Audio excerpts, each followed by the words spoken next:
Assalamualaikum warahmatullahi wabarakatuh. Kami dari kelompok 18 akan mempresentasikan hasil audit kami dengan judul Program Audit Lingkungan yang berdasarkan produksi bersih dan minimasi limbah pada UMKM Tempe Pak Dede. Sebelumnya, saya akan memperkenalkan rekan kelompok saya terlebih.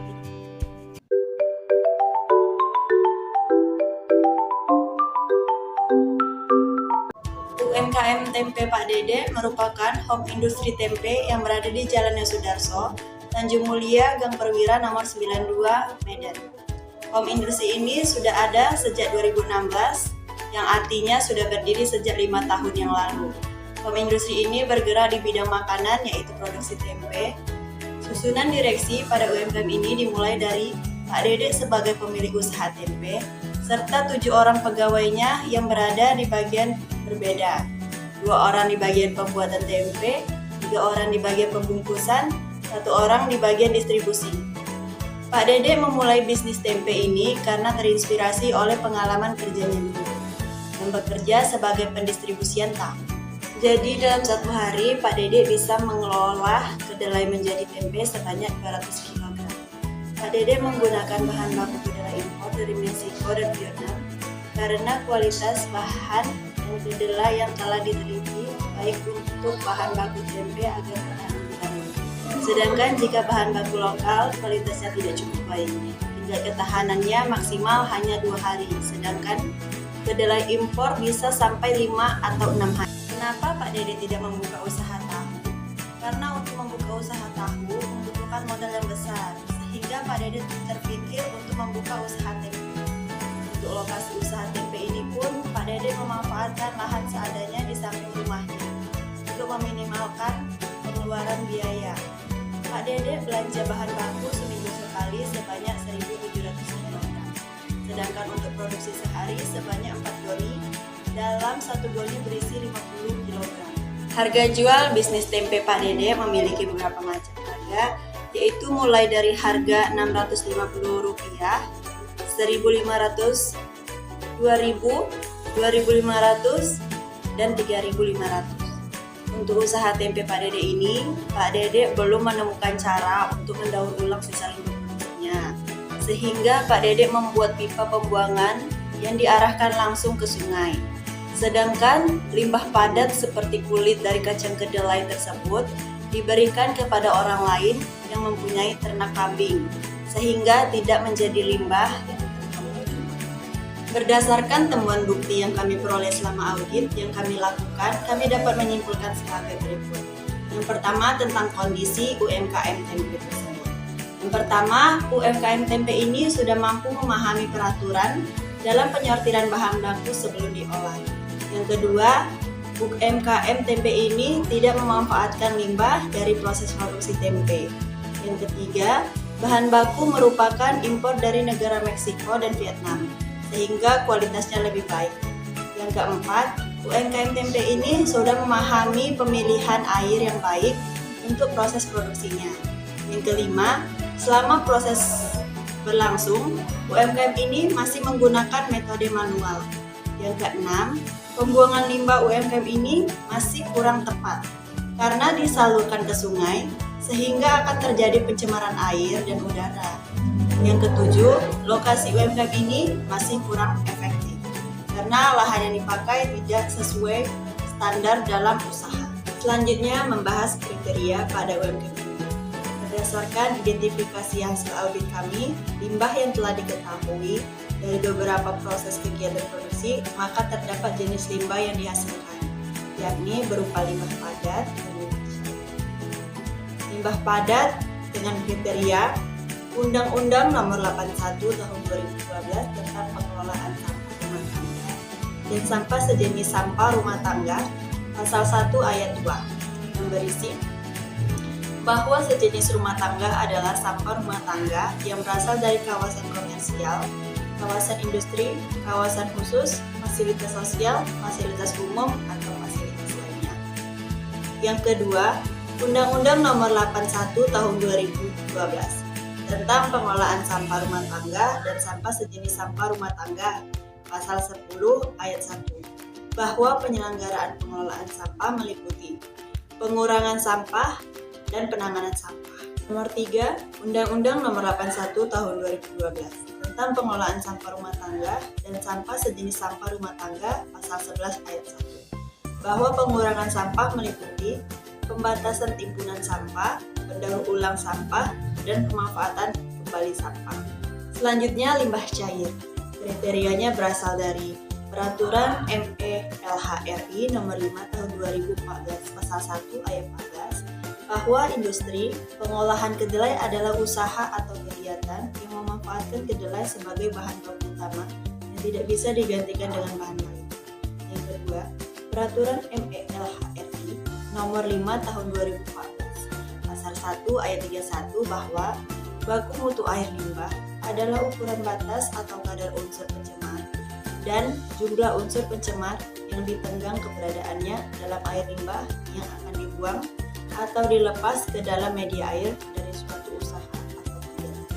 Yang ketiga, Peraturan MELHRI Nomor 5 Tahun 2014 Pasal 3 Ayat 2 bahwa baku mutu air limbah bagi usaha atau kegiatan sebagaimana dimaksud pada ayat 1 ditetapkan berdasarkan kemampuan teknologi pengolahan air limbah yang umum digunakan dan daya tampung lingkungan di wilayah usaha atau kegiatan untuk memperoleh konsentrasi atau beban pencemaran paling tinggi. Yang keempat, Peraturan MELHRI Nomor 5 Tahun 2014 Pasal 1 Ayat 3 bahwa baku mutu air limbah bagi usaha atau kegiatan sebagaimana dimaksud pada ayat 1.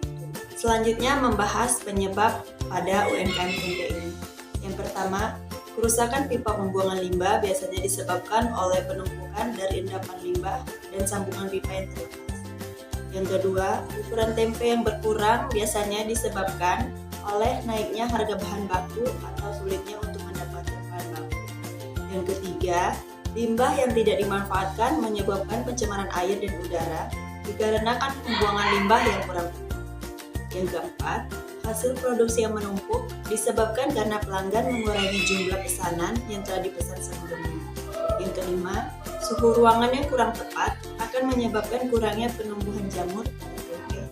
Yang keenam, kurangnya teknologi yang canggih menyebabkan proses penyelesaian produksi menjadi lebih lambat.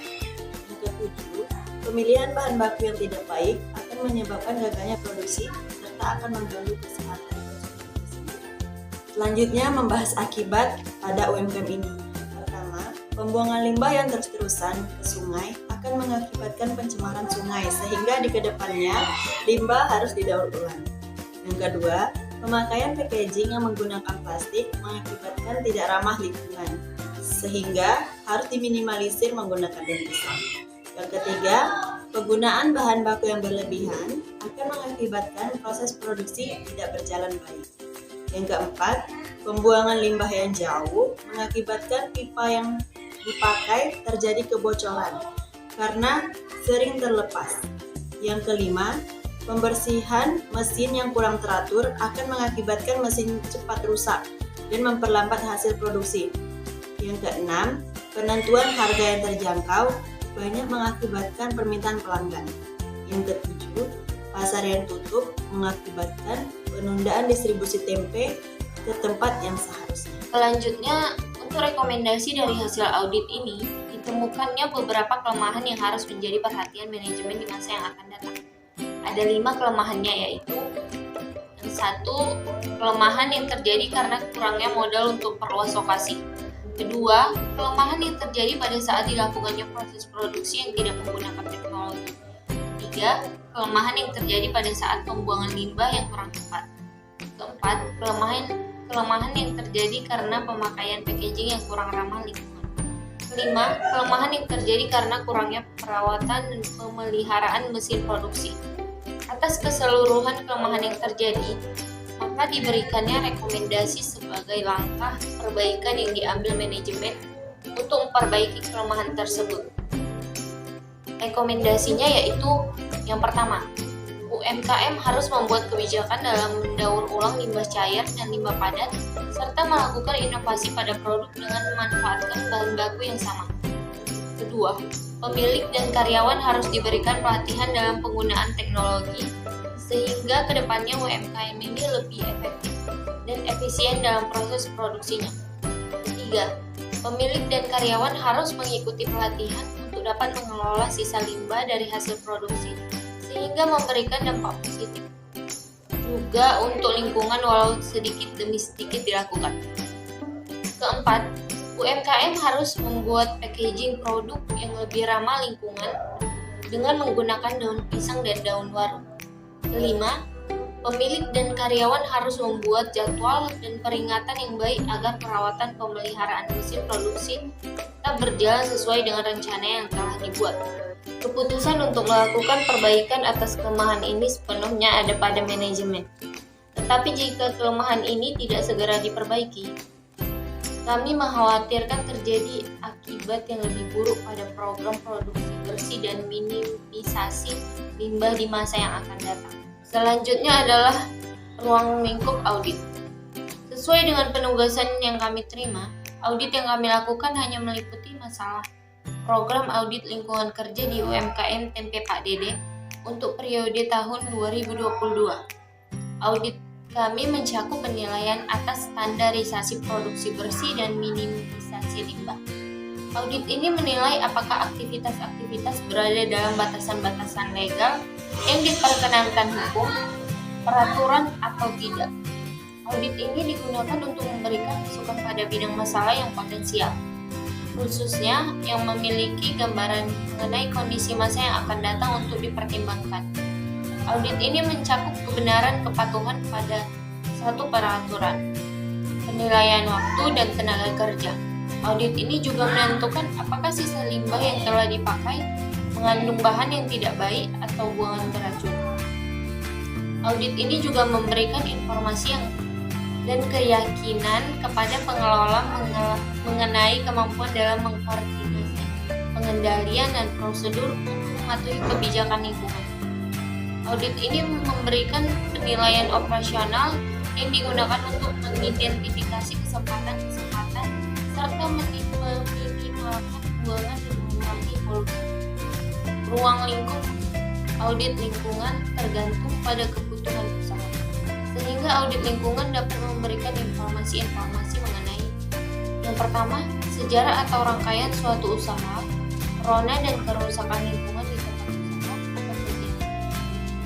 Pengelolaan dan pemantauan dilakukan serta isu lingkungan yang terkait. Kedua, perubahan rona lingkungan sejak usaha atau kegiatan tersebut didirikan sampai waktu terakhir pelaksanaan audit. Ketiga, penggunaan input dan sumber daya alam, proses bahan dasar, bahan jadi, dan limbah yang termasuk limbah B3. Yang keempat, rencana minimisasi dan pengendalian pencemaran lingkungan, peningkatan kemampuan sumber daya manusia dan kepedulian lingkungan. Sekian dari presentasi hasil audit kami. Semoga bermanfaat bagi kami dan bagi orang sekitar, terutama pada UMKM Tempe Pak Dede ini. Semoga Pak Dede dapat meningkatkan standarisasi produksi pada usaha kecilnya ini. Sekian dan terima kasih. Wassalamualaikum